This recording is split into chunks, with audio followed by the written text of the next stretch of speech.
Assalamualaikum warahmatullahi wabarakatuh. Halo semua, kenalin nama saya Lindi Cahya Ramadhani, NIM 23070402405, Ekonomi Pembangunan D 2023. Di sini, saya ingin membagi materi tentang neraca pembayaran internasional, cermin kesehatan ekonomi kita. Pernah nggak sih kalian ngerasa harga-harga sekarang tuh naik, terus nilai tukar rupiah tuh nyungsep? Kira-kira kenapa ya? Padahal kan kayaknya nggak ada apa-apa. Nah, ternyata salah satu biangnya bisa jadi karena kondisi neraca pembayaran kita yang lagi nggak sehat. Neraca pembayaran ini tuh ibaratnya rekening negara. Kita bisa tahu apakah kita lagi cuan atau justru lagi nombok gara-gara banyak utang, impor jor-joran, atau modal asing pada kabur. Dan percaya deh, ini tuh bukan cuma urusan Menteri Keuangan aja, tapi urusan kita juga, karena efeknya bakal langsung ke dompet kita. Oke, jadi neraca pembayaran itu alias balance of payment ini adalah laporan keuangan negara yang nyatet semua transaksi ekonomi antara Indonesia dan luar negeri. Kayak kita ngecek mutasi rekening, tapi ini versi negaranya. Nah, komponen neraca pembayaran ini ada 3 bagian. Yang pertama itu current account atau neraca transaksi berjalan. Ini tuh isinya ekspor, impor barang dan jasa, pendapatan dari luar, dan transfer uang dari TKI misalnya. Nah, yang kedua itu ada capital dan financial account. Ini tuh kayak catatan orang luar yang investasi ke Indonesia atau kita yang utang ke luar negeri. Yang terakhir itu ada official reserve. Ini tuh cadangan devisa alias duit yang disimpan Bank Indonesia buat jaga-jaga semacam uang daruratnya negara gitu. Nah, ketiganya ini saling nyambung. Kalau current account kita defisit atau lebih banyak impor, idealnya capital account kita surplus atau banyak investasi masuk, biar seimbang. Kalau dua-duanya defisit, wah siap-siap krisis kecil-kecilan. Nah, sekarang kita ngintip nih sedikit data terbaru, biar nggak cuma teori doang. Jadi, di triwulan 3 2024 ini, kondisi neraca pembayaran Indonesia bisa dibilang cukup solid karena berhasil mencetak surplus besar 5,9 miliar dolar AS setelah sempat defisit di triwulan sebelumnya. Kalau kita lihat dari sisi transaksi berjalan, Indonesia masih mengalami defisit sebesar 2,2 miliar dolar AS. Tapi kabar baiknya, ini jauh lebih kecil dibanding defisit sebelumnya yang 3,2 miliar. Artinya, kondisi kita itu semakin membaik. Kenapa membaik? Karena ekspor barang non-migas naik, seiring harga komoditas dunia yang meningkat. Selain itu, pariwisata juga mulai pulih, yang artinya lebih banyak turis datang dan membawa devisa. Kiriman uang dari luar negeri atau remitansi juga meningkat. Jadi, walaupun belum surplus, seenggaknya defisit kita itu nggak separah sebelumnya. Nah, yang kedua ini ada transaksi modal dan finansial. Bagian ini tuh paling menonjol ada di transaksi modal. Karena Indonesia tercatat surplus besar 6,6 miliar dolar AS, naik 2 kali lipat dari triwulan sebelumnya.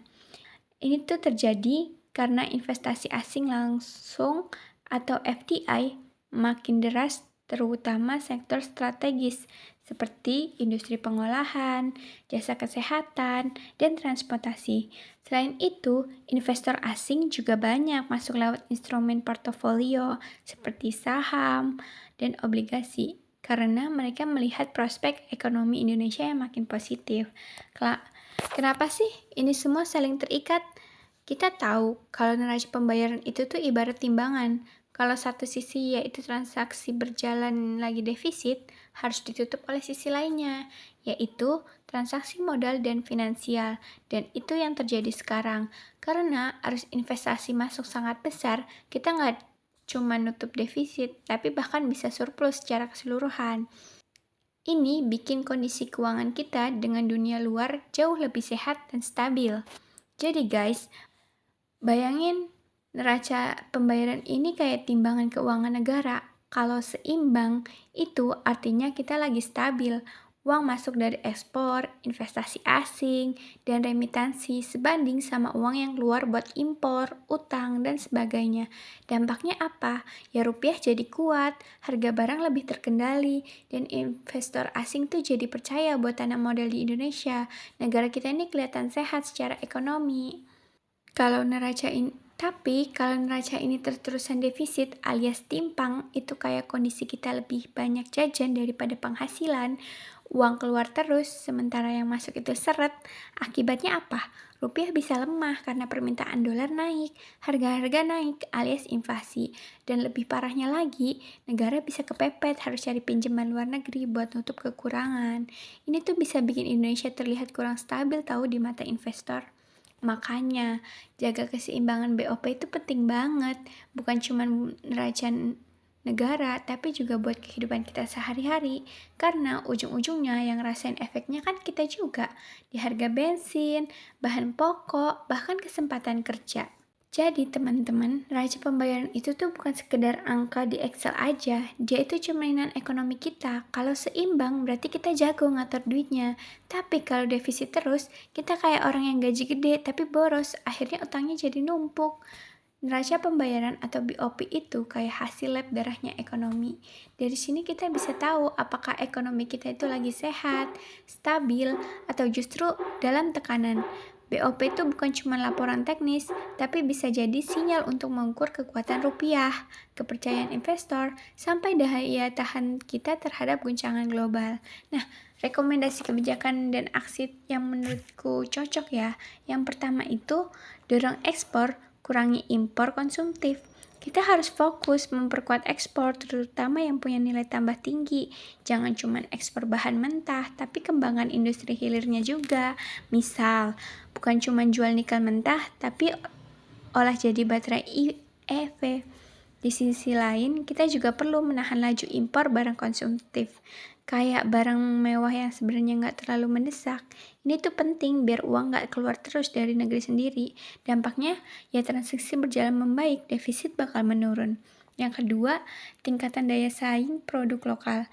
Kalau produk lokal bisa bersaing kualitas dan harga, otomatis kita bisa kurangi ketergantungan pada impor dan bahkan bisa rebut pasar ekspor. Pemerintah dan pelaku usaha harus bareng-bareng investasi di teknologi produksi, SDM terampil, branding produk Indonesia di pasar global. Kalau ini berhasil, ekspor bakalan naik, ekonomi juga bakalan tumbuh, dan lapangan kerja juga bakalan meningkat. Yang ketiga itu, sinergi kebijakan fiskal dan moneter. Fiskal itu kayak strategi belanja dan pendapatan negara kayak APBN, subsidi, insentif pajak. Sementara moneter itu kebijakan BI buat jaga inflasi, suku bunga, dan nilai tukar. Keduanya tuh harus jalan bareng. Contohnya saat BI jaga stabilitas rupiah, pemerintah bisa kasih insentif buat industri ekspor. Kalau suku bunganya naik, pemerintah bisa bantu UMKM biar tetap bisa tumbuh meski biaya pinjamannya naik. Dengan sinergi ini, kita bisa nih jaga kestabilan ekonomi sekaligus dorong pertumbuhan supaya neraca pembayaran itu tetap sehat. Kita nggak bisa cuma andalkan satu sektor, semua harus gotong royong. Pemerintah, BI, pengusaha, bahkan kita sebagai konsumen karena BOP itu bukan sekedar angka, tapi gambaran besar tentang kekuatan ekonomi bangsa. Mungkin segitu dulu yang bisa aku jelaskan pada materi kali ini. Terima kasih semuanya, maaf kalau ada salah, terima kasih, bye-bye.